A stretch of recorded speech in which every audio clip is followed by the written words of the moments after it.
Om Namo Bhagavate Vasudevaya. Om Namo Bhagavate Vasudevaya. Om Namo Bhagavate Vasudevaya.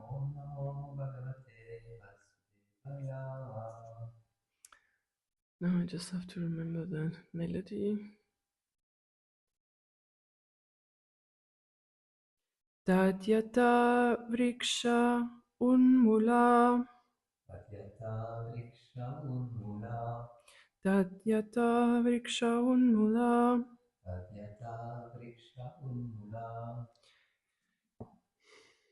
Shushyatudvartate chirat. Shushyatudvartate chirat.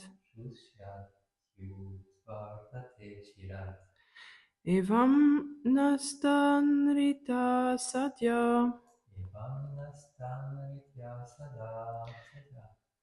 Evam nastanrita satya. Atma shushena samshaya. Atma shushena samshaya.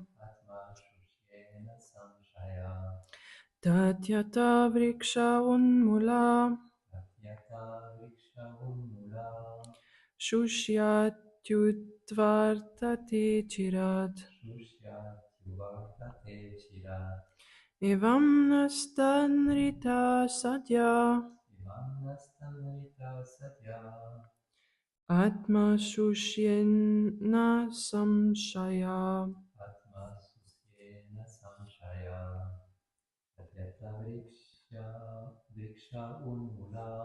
Tatyata vriksha unmula. Shushyatudvartate chirat. Evam nastyanrita satya. Atma shushena samsaya. Okay. Word for word and translation and purport by His Divine Grace A.C. Bhaktivedanta Swami Srila Prabhupada Ki Jai. Tat, therefore, yata, as, vrikshaha, what is vriksha? Tree. Yeah. Kalpa. Vriksha is a tree. Unmula, being uprooted. Mula, I know, is a nakshatra. That means root. Mula means root. So unmula is uprooted. Shushyati, dries up. Udvartate, falls down. Achirat, very soon.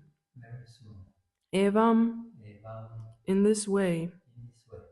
Nashta, lost. Anrita, the temporary body. Sadhyaha, immediately. Atma, the body. Shushyat, dries up. No, yeah, shushyat, sorry. Na'a, not. Samshayaha, any doubts. Any doubts. Translation. When a tree is uprooted, it immediately falls down and begins to dry up. Similarly, if one does not take care of the body, which is supposed to be untruth, in other words, if the untruth is uprooted, the body undoubtedly becomes dry. Okay, this is sehr hoch. Okay, purport. In this regard, Srila Rupa Goswami says, Prapanchikantaya Bud. Okay.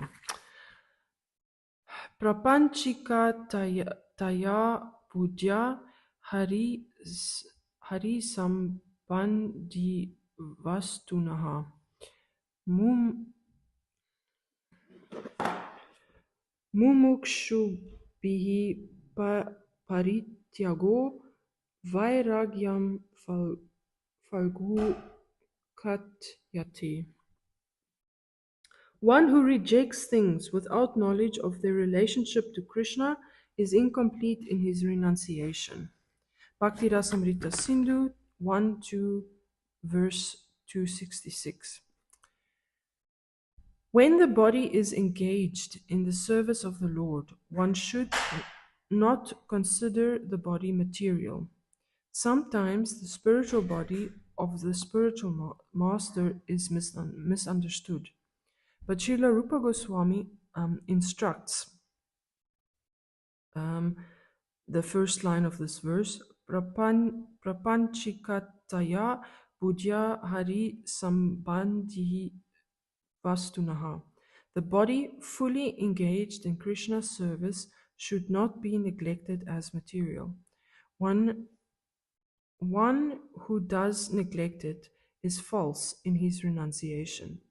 If the body is not properly maintained, it falls down and dries up like an uprooted tree from which flowers and fruits can no longer be obtained. The Vedas therefore enjoin a very, very long Sanskrit verse, which I am not going to read now. The purport of this long verse is that the activities performed with the help of the body for the satisfaction of the absolute truth, Tat Sat, are never temporary, although performed by the temporary body. Indeed, such activities are everlasting. Therefore, the body should be properly cared for. Because the body is temporary, not permanent, one cannot expose the body to being devoured by a tiger or killed by an enemy. All precautions should be taken to protect the body. Om Jnanatimirandasya Gnanjana Shalakaya Chakshurunmilitam Yena Tasmai Shri Guruve Namaha Shri Chaitanya Manobhistam Shtapitam Yena Bhutale Svayam Rupa Gadamayam Darati Svavadantikam Vandeham Shri Guru Shri Yuta Padakamalam Shri Gurun Vaishnavamscha Shri Rupam Sagrajatam Sagana Raghunatam Vitam Tam Sachivam Satvetam Savadutam Parijana Saitam Krishna Chaitanya Devam Shri Radha Krishna Padan Sagana Lalita Shri Vishakam Vitangscha He Krishna Karuna Sindhu Dina Bandhu Jagatpate Gopisha Gopika Kanta Radha Kanta Namustate Tapta Kanchana Gaurangi Radhe Vrindavaneshwari Vrishabhanu Sutadevi Pranamami Hari Priye Namo Vishnupadaya Krishna Prasthaya Bhutale Srimate Bhaktivedanta Swaminiti Namine Namaste Saraswati Devi Gauravani Pracharine Nirvishesha Shunyavadi Pashachari Shatarine Vanchakalpa Tarubhyascha Kripa Sindhu Bevacha Patitanam Pavanebhyo Vaishnavyo Namo Namaham Jai Shri Krishna Chaitanya Prabhu Nityananda Shri Advaita Gadadhar Srivasari Gaura Bhakta Vrinda Hare Krishna Krishna Krishna Hare Hare Hare Rama Rama Rama Hare Hare. Okay, one more time the verse. When a tree is uprooted, it immediately falls down and begins to dry up.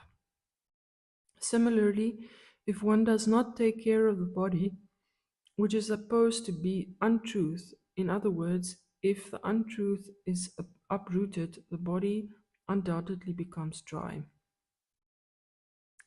This verse is very complicated, but the purport is is a little bit easy to understand. If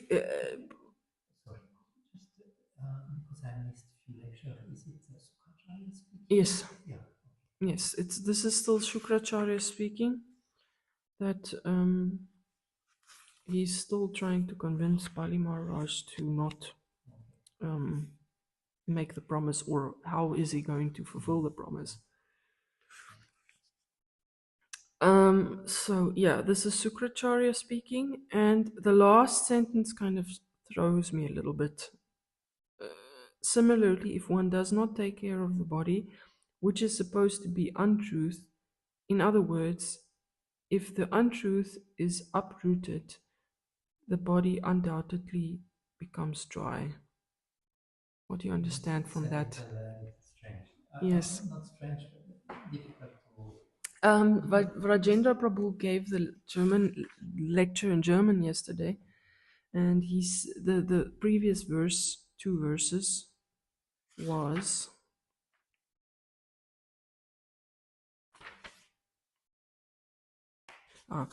one might argue that since you have already promised, how can you refuse? O best of the demons, just take from me the evidence of the Bhavricha Shruti, a little tiny little Shruti Upanishad, which says that a promise is truthful preceded by the word Om, and untruthful if not. And then 39, the Vedas enjoin that the factual result of the tree of the body is the good fruits and flowers derived from it. But if the bodily tree does not exist, there is no possibility of factual fruits and flowers. Even if the body is based on untruth, there cannot be factual fruits and flowers without the help of the bodily tree. Now, in German, this truth and untruth that's written in English is translated as real und unreal, nicht real, so real and unreal.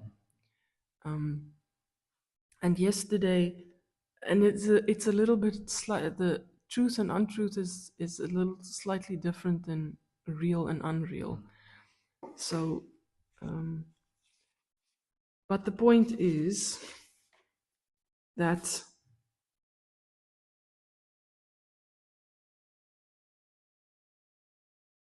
if the untruth is uprooted, so if the body is untrue and it's uprooted, then the bodily doubtfully becomes dry. But the focus of this, focus of this verse is that you have to take care of the body, because in previous verses, Shukracharya said to Bali Maharaj, okay, this is what's going to happen. Vamana Dev is the Supreme Personality of Godhead. In one step, he's going to take the whole universe. In the second step, he's going to take everything that's left. And where is he going to put this, the third step? And if you can't fulfill your promise, then you're absolutely destroyed. So Shukracharya is getting him to protect himself. But it's interesting that sometimes it's like when Hiranyakashipu and when Hiranyakashipu speaks to his family members, he quotes Shastra completely. And here also, Shukracharya is not saying things. It's the truth. But if we look at I mean, it's a funny thing that people who come to Krishna consciousness, new devotees, that there's always this fanatical phase in the beginning, and in the earlier days of of ISKCON, it was really a lot. It was there, and I'm not saying that fanaticism isn't good. It isn't good when it keeps on too long, but that fanatic spirit, or that really all or nothing spirit, is very necessary in the beginning. But I remember, I can't remember who told me this, but the Sankirtan devotees in the beginning, when they were completely transcendental, which meant that they went out every day, almost 24 hours a day. And then when they had to take a nap during Sankirtan book distribution, they would go sit in the car and they would keep the keys of the car in their hand, just like this. And then once because if your body relaxes to go into sleep, then all the muscles relax. So then their hand would relax and the key would fall and they would wake up. And that's their nap. That's okay. Then they say, okay, then go.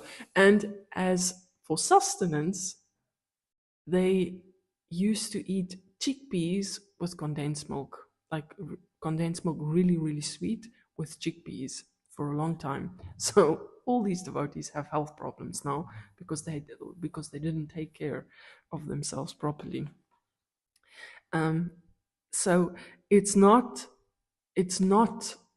uh, just because Shukracharya says it doesn't mean that we can't get value from it.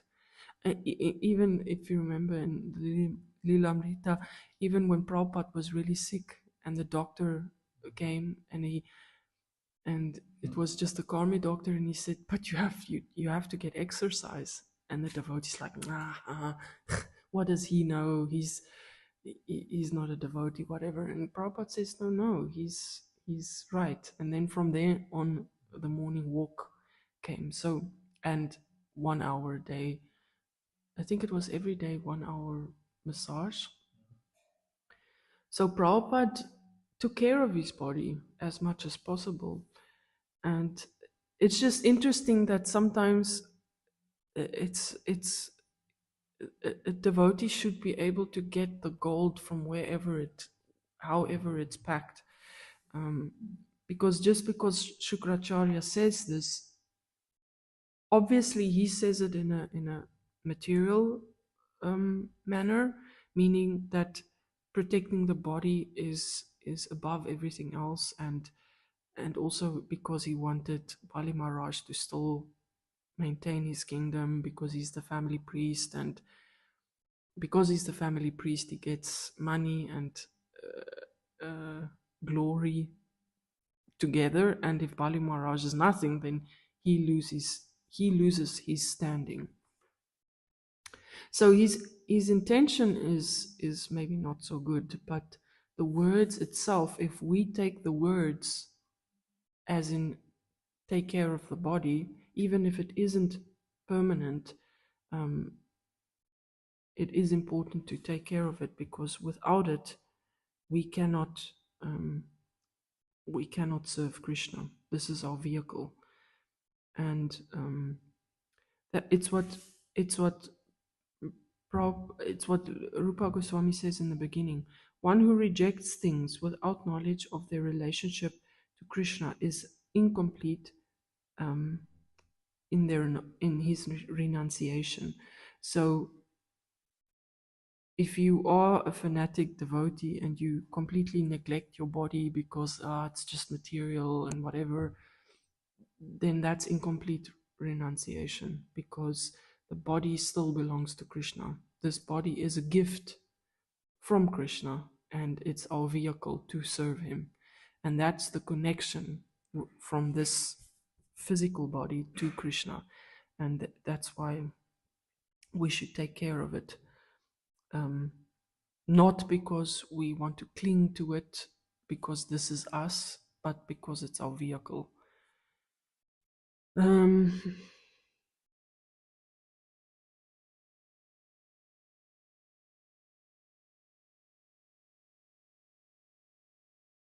and then the rest of the purport is also very high.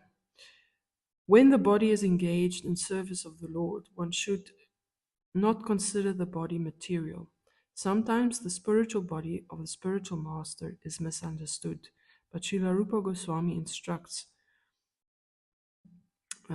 this verse.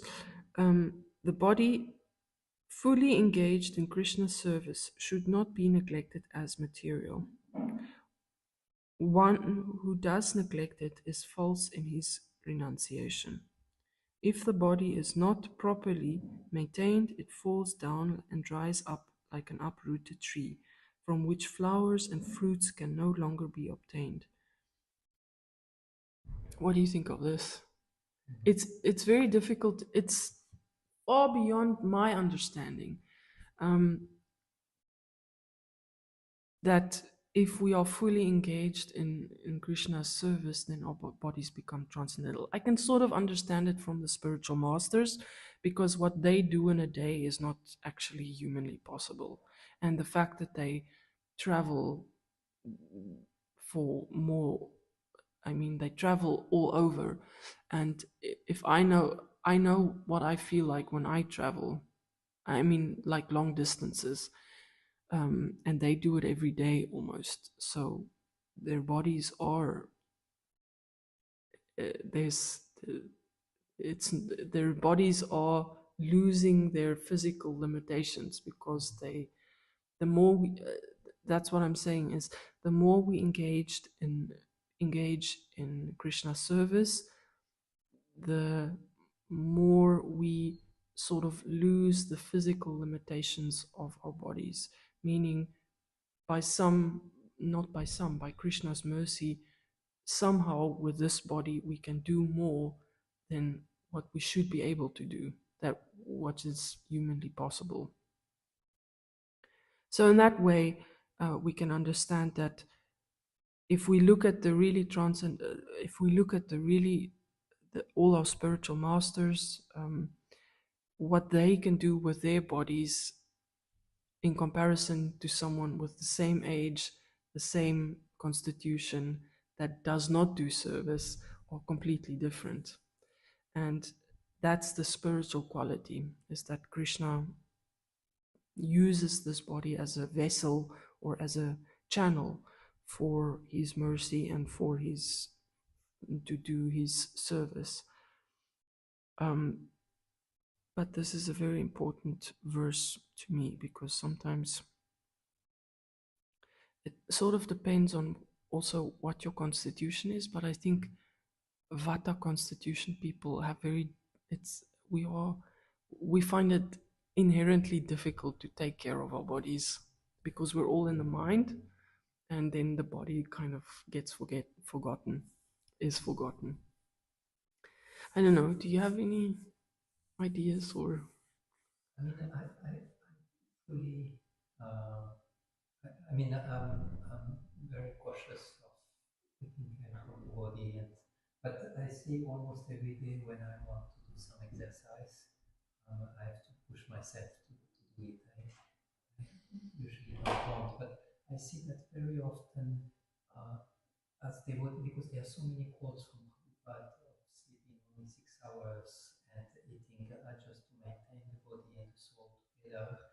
So I see very often the bodies are pushing themselves and might, yeah, might hurt their body, or they are not able to chant because they fall asleep, or to sit in a lecture because they fall asleep.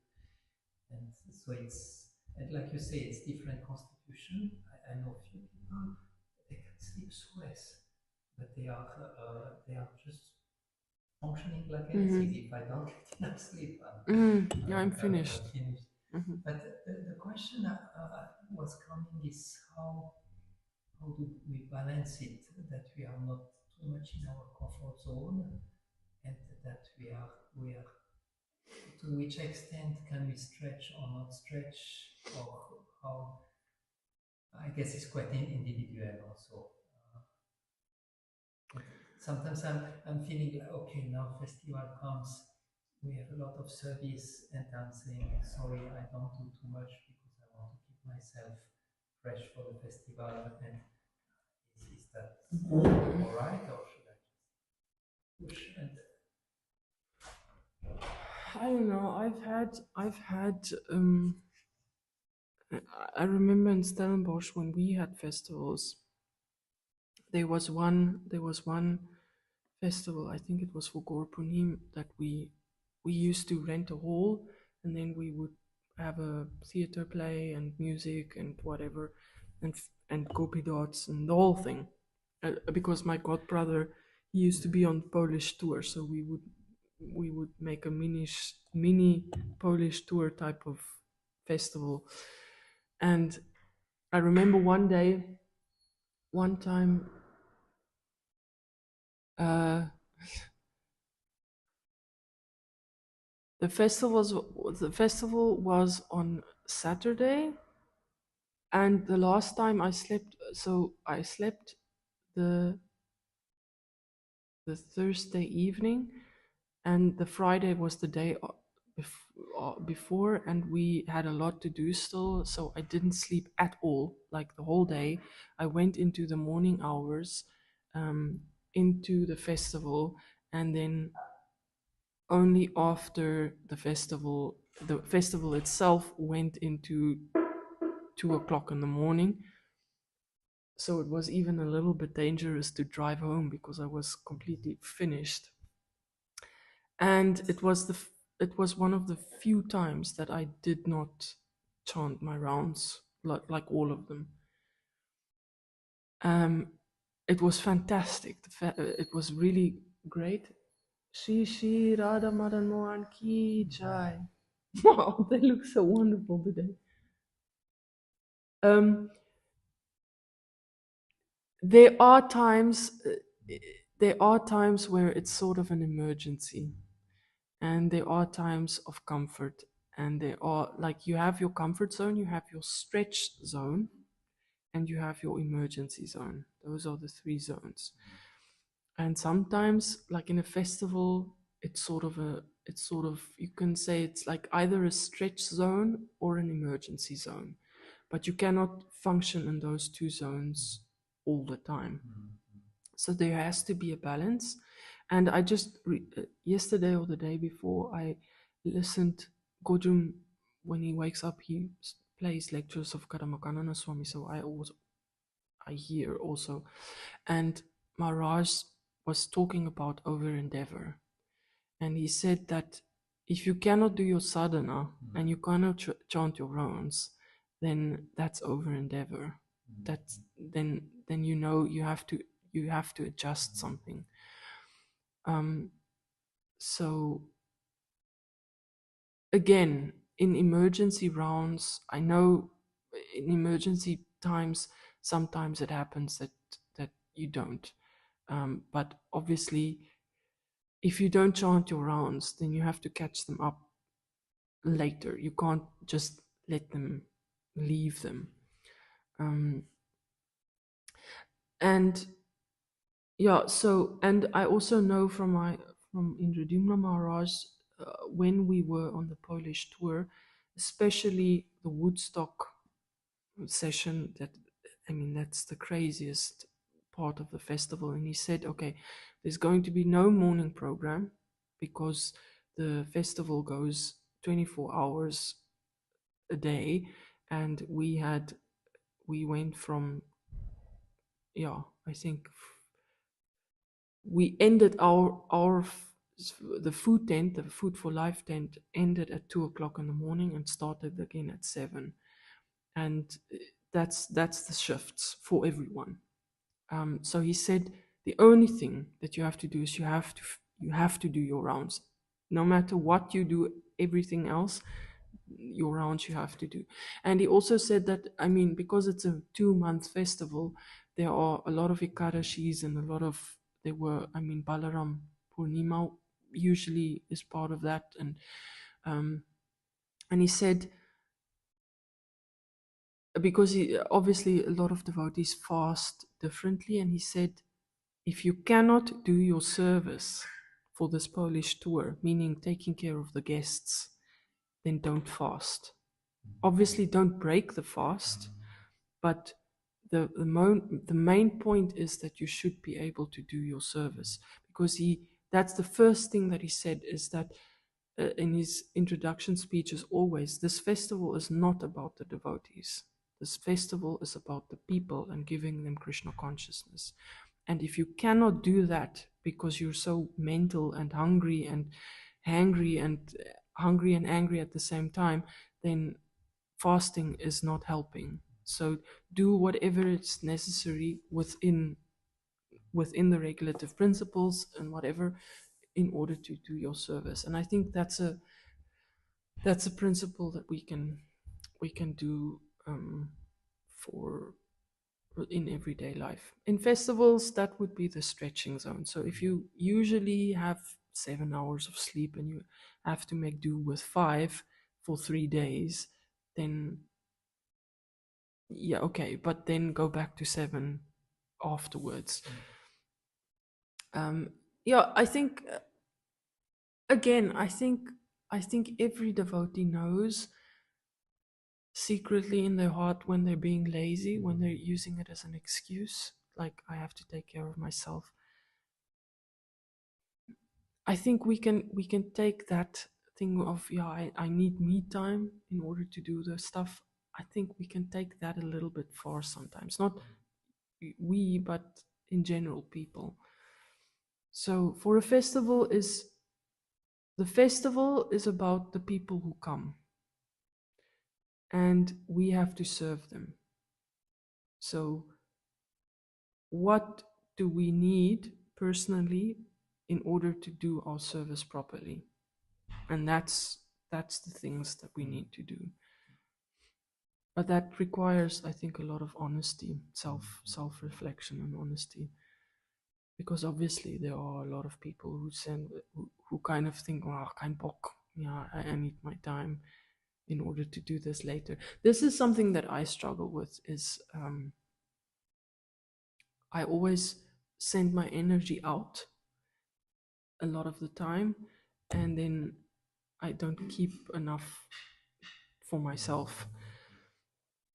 So that's something that I had to learn now, and it becomes more obvious when you're married, because you can't just give everybody else your energy. You have to keep enough to take care of house and home and husband and whatever. So that I think that helped me in any case. Any thoughts? How do you do? What do you do? Yeah, I mean, what you say make some sense. I think a little bit more into the cautious way. Hmm. Not that I will space out and be in Maya No, or no, no, fix no, my no, no, every no, time, no. I'm, uh, I- but I'm also very sensitive, and I've got many times breakdowns like this in festivals. I know I have to No, but that's what I'm take my saying stick is and you know what you need, and yeah, that's not you being cautious. That's just you knowing I cannot do this. I know from Adi Purusha Prabhu also. He says that he in any case he has trouble sleeping, and he said that if he doesn't sleep, his mind goes crazy, and then he knows, okay, just sleep properly, or he knows what to do, yeah, and then he does it, and it may look to someone else like, oh, come on, that's, but that isn't. Everybody is different, and I think that's the thing. Is number one, we have to know what we need, and obviously we try as much as possible not to hurt someone else by taking what we need, but we also have to give each other the room for those differences, because the way that I regenerate and the way that Gordon regenerates are different. And I had to learn, for instance, when he comes home, I just have to give him his space, because he has to kind of still gear off, gear down from building sites and what, like really rough work, and then he doesn't have the capacity to talk to me, but I have the need to talk. So in the beginning I thought, oh, he doesn't love me, whatever, but no, it's he really needs it, and I have to give him that space, and he's not being selfish, it's just he cannot do it. So the both ways, we have to, as devotees, we also have to give someone, we have to give each other the space to to do what we need to do the service. But the point is, again, to come back to the tree, the tree, you know the value of the tree by the fruits it gives. If the tree gives bad fruits, then you know there's something wrong with the tree is sick. And if we do a festival and a lot of things go wrong, and we're like, we're not nice with each other, then we know, okay, something's going on, we have to fix something. So if the festival is a success, then you know that something went right, that something is going right. So if we know there's a, I don't know why the story, there's a what's his name, I think it's I don't know if he's still the temple president or if he was the temple president of Nepal. Petri Patri. Oh, I love him. And he I mean, his lectures are fantastic. And he used to tell the story about one Prabhu that he got complaints about because this Prabhu um, doesn't, he gets up very late and he leaves during the Bhagavatam class. And so the point was that he can't stay. And also he smokes or he chews tobacco or whatever. And then he called him in and he said, Prabhu, this and this. And he said, no, Prabhu, I have so much pain that that I have to lie in bed. That's the only time I can get up, is like I have to get sleep, and by 7 o'clock is when I can get up physically. You can't get up before. There is this doctor who can help me to get rid of this pain, but the only time he has is during like 8 to 9. And if I want to go out on books, then I have to do these things, otherwise I can't. And this see, it's not tobacco, it's like dried up tulsi leaves that he had to eat. And Padri Babu said like he was almost going to kick him out, but he didn't. He spoke to him and he didn't make assumptions, and he realized that, yeah, we also have to know people to know what they need. And he's like, okay, Haribol Prabhu, you just go on, because he was a very good book distributor, and he knew that, okay, you just do what you need to do in order to do your service, no problem. So that's what I mean is by giving people space and just by knowing. He knew that this Prabhu is a very good distributor, so the fruits were good. So whatever he did in order to do that service is good. But also, there was a time when Prabhupada, where people would say, I don't have, I have so much other service, I don't have time to chant my rounds. That's also not good. So both things, that if you cannot do your sadhana, then there's something wrong. So, yeah. Anything else? Grantara Srimad Bhagavatam ki jai, Srila Prabhupada ki jai. Anshakopaturubhyascha kripasindhubheva cha patitanam pavanabhyo vaishnavyo namo namaha. Thank you very much, Prabhupada.